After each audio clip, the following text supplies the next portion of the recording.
We had some questions that you guys asked, so we wanted to take the time and answer them. So one of the questions is, how do we set up marriage, core values that are specific besides our family ones? I think there's always going to be a correlation, because what matters most is what matters most. And so they're definitely going to be synonymous, but they may not be exactly the same. So I have 3 sets of core values. I have my personal core values. We have our marriage core values. We have our family core values. But I would say for our marriage, it's the same as in our family. It would be honor, positive attitude, excellence, generosity, and leadership. And I just think too, if there can't, like you said, there can be ones that are different. So write down just things that you value. Let your wife write things down. That matter most. Write your wife, come together, see which ones that you agree upon. And they may not be just exactly like we said, that's your family core values, and that's okay, that's great. And then define what that means. Put things underneath it. What does it mean to have generosity in our relationship? How are we going to be generous towards each other? What are we going to do? How are we going to honor each other? So that goes with your kids too. So define that, what all those things So mean. just to close the loop, so for me it's personal, it's my family, which that includes my marriage, and then business. So they all correlate, but they're all different and they're expressed differently. So if you can just think like that, things that matter most to you will cause you to live a life that most matters. Okay, another question. What will be the biggest struggle of the next gen since dating has ceased in youth? Which I didn't know that dating has ceased in youth. Has dating ceased? I don't think dating has ceased in youth. I think parents in the family culture have to bring children along to help them understand, based on your family culture, how dating is going to go, and if dating is going to be a thing in your family. It's one thing to date, it's another thing to court, it's another thing to be engaged, it's another thing to be married. Most people don't make that distinction, and in the world that we live in, when there's no morality that's based on the Word of God, people, if they like each other, having sex together, they're not doing it God's way. They're just doing it, whatever they want to do. And I think what has to happen is we have to define that in every family. But what are your thoughts on it in terms of dating and raising up children? I think, what like that you means? said, that's so key in how a parent helps their children understand dating, what dating is, what dating isn't. This is what, even what we did with our kids. We encouraged Josh and Courtney when they started dating, kind of reframed what that looked like. Clay and Whitney when they were dating. This is what you will or are going to do. This is what you're allowed to do. Here's what you're not allowed to do. So our children really, in terms of going by themselves on dates, we're not allowed to date at 16. We're allowed to date at 17. They could go with other groups. They could be with other people. But it wasn't like, they're just going to go out on their own little private date. And again, that was our family culture. And I think that's why our kids grew up pure.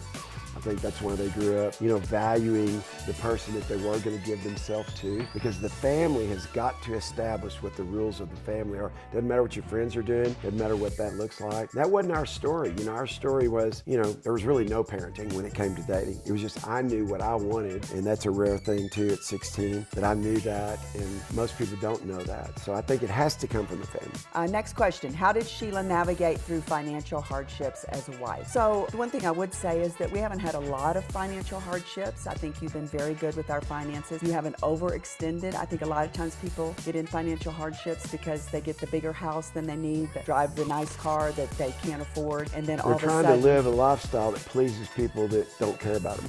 I remember the first time when we were getting married and we purchased a home, and they told us that, you can get the bigger house. It was a tract home. You could get this bigger house. It's 2-story, and you qualify for it. Yeah, you qualify. You don't have to just get this house. You can. And I looked at you and I said, well, I'd like to put curtains in the house. I'd like to have some furniture. I'd like us to be able to eat. So I don't want to live so tight. And so sometimes we do that. But then sometimes there's just tough times that come and you can't prepare for. And we've always had a resolve in that to say, you know what, if something happens, then this is what we're going to do. I never wanted to live even beyond our... We never lived in hoping something was going to happen. And that's the mistakes most couples make. And not putting pressure on you to say, I want more, I need more clothes. If ever I knew it was tight, I'm cutting everything. I'm not spending. I'm not buying any clothes. I'll do whatever it takes. We can sell this house. All these things are just material possessions. Do we need to sell a car? We'll do whatever we need to do. And I think that's what we've always been willing to do based on this philosophy. We've always played the best case scenario and we've played the worst case scenario. And in playing the worst case scenario, in other words,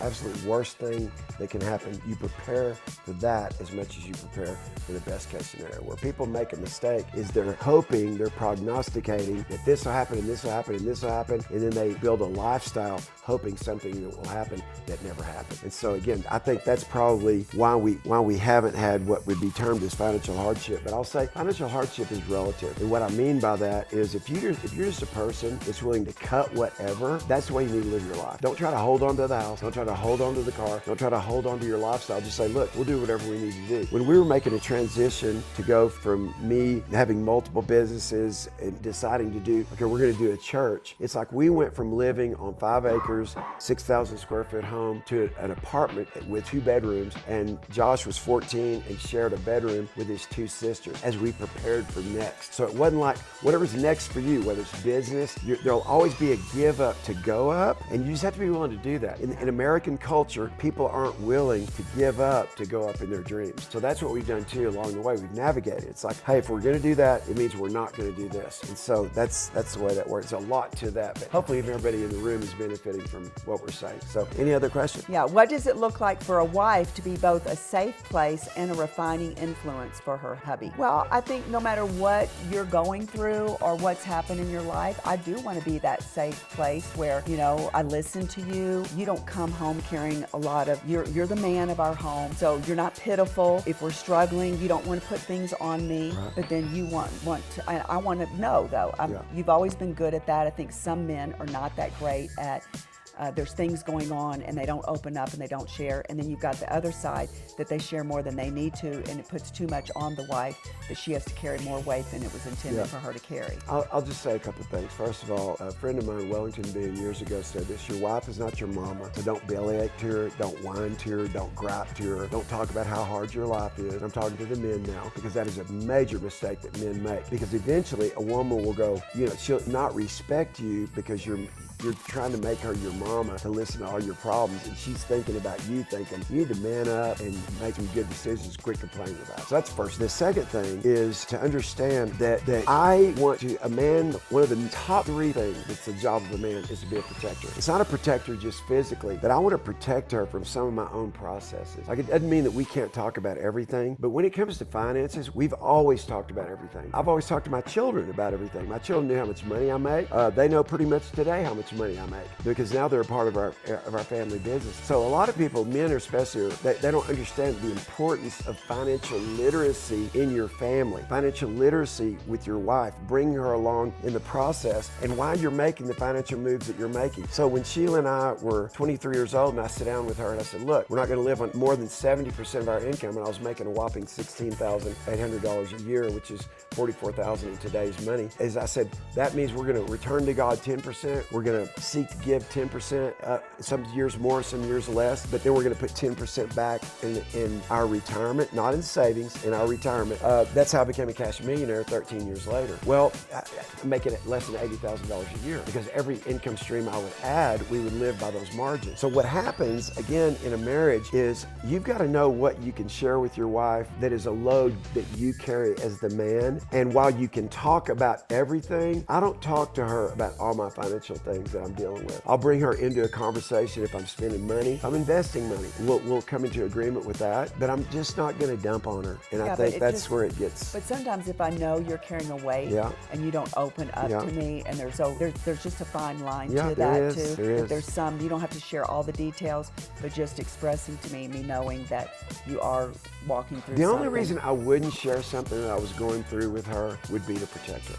I don't want her to have to deal with this because I'm built to deal with it. And so, because I'm already in the middle of it. Some of the things I'm already in the middle of, and we discuss very open in our communication as it relates to finances or anything. Yeah, but the thing I've seen, because I've employed people since I was 27 years old. Since I was 27 years old, a mistake I've seen man after man after man after man make is, again, to make his wife his mama, to complain about his job, complain about how much money he makes, complain about him not making enough money, and her thinking, well, why don't you go get another job? Or why don't you start a company, rather than just talking about how you don't like where you work, and you don't like your boss, and you don't, and I've seen that over and over and over and over. So I would just say, utilize your wife as both a comfort and allow her to be a confronter as well. I want Sheila, I value Sheila holding me accountable, but at the same time, the Bible says judge yourself and you won't have to be judged. So in our relationship, it's not like, hey, make sure you hold me accountable. It's not that, but it's just, I want her to know that I am accountable to her. You know, I'm accountable to my friends. I'm accountable to different concentric circles on a different level. And so But I think, again, just to the question, the only reason not to discuss something with your wife is to protect her from what you think would cause her more of a problem by you sharing it than you just burying it. And again, this is not literal. It's not literally true in every situation, but it is true. That's the way I operate. And this question kind of goes along with it. Encouraging and respecting him while trusting his leadership and releasing the need to control. So it's really easy for me to not control you or any decision that you make because you've made a lot of great decisions. I think when it's hard to encourage and really show respect is when there's ongoing and when you want to take control because there's been ongoing decisions that your spouse has made that makes it hard to encourage them because you want to take it back. You're trying to control the outcome because they're not doing a good job. But if you're doing a good job, I can just encourage you and push you up and say, yes, let's go. And I don't need to try to control the situation. Yeah. And we talk through everything. Like when you're going to make a decision, you pass everything past me. I think that's very wise to do that in a marriage. You're two, you become one, and so you're a helpmate to each other. And so I'm that for you. But I don't hold on to that. Like I give him suggestions or things that I may say, but I say, listen, I'm just giving you my opinion. But then I know that you'll make the right decision, and I let that go. And that happens regularly. That happened this morning. So I was talking about a particular situation, and she goes, well, I know you don't like to hear this, but I think this. And I said, you're right. And I said, and what I want to say is I choose the way it's not going, then I would choose moving more towards the reason why I know that's not working. And I hope that makes sense. It's like, in other words, she'll give me feedback, and then I'll go, you're right. So it's not like, well, you're wrong. No, you're right. It's just in this particular situation, I choose the path that I'm on, even though what she's saying, well, the reason there's some struggles there is because of this. And I go, I agree with you. You're right about that. But I choose that over. And, I was talking to my friend Chad here today, and he knows what I'm talking about in terms of like where his wife is great at helping to be a backstop for him as a producer and financially. He knows he can go out and make $1 million. Like he knows, hey, okay, you're right about that, but here's what I know I can do. So it's not him not deferring to you or that you're wrong about what you're saying. But if for him, if you're hearing what you say, I'm going to keep going this direction, it's because he believes that he can fix it on some level. You know what I mean? But I think in a marriage what happens is a woman doesn't give the feedback because she doesn't think it does any good. But at the same time, I think as a man, just always be open to the feedback and then still make your decision. And Sheila knows that about me. About 80% of the time, maybe even more than that, I'm gonna go her way. There's sometimes where I just know, like I'm settling for less of an ROI in the way I'm going because I would rather have that than try to fix the reason this isn't working. So that's a big discussion. Yeah. Why are you smiling? No, that's true. Because it's true. Yeah.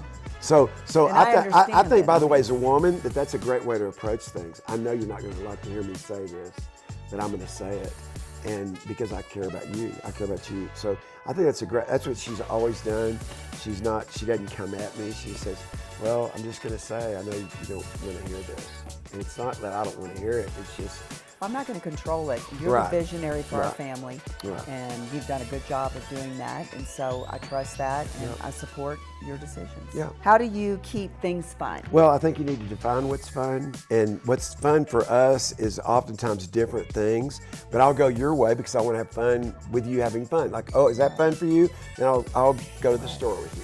Right. And I'll sit there while you have fun. But what would you say? I just think overall, a lot of times we can make fun so big that it has to be, take me to Disney World, or it doesn't have to be big. Sometimes you're in seasons that whether it's finances, whether it's kids, it's not realistic, the type of fun that maybe is in your head. So make little things fun. It's changing your paradigm of what fun is. And just asking each other this question. In this season of our life, what is something that's fun that you would like to do more of that I can help you do more of?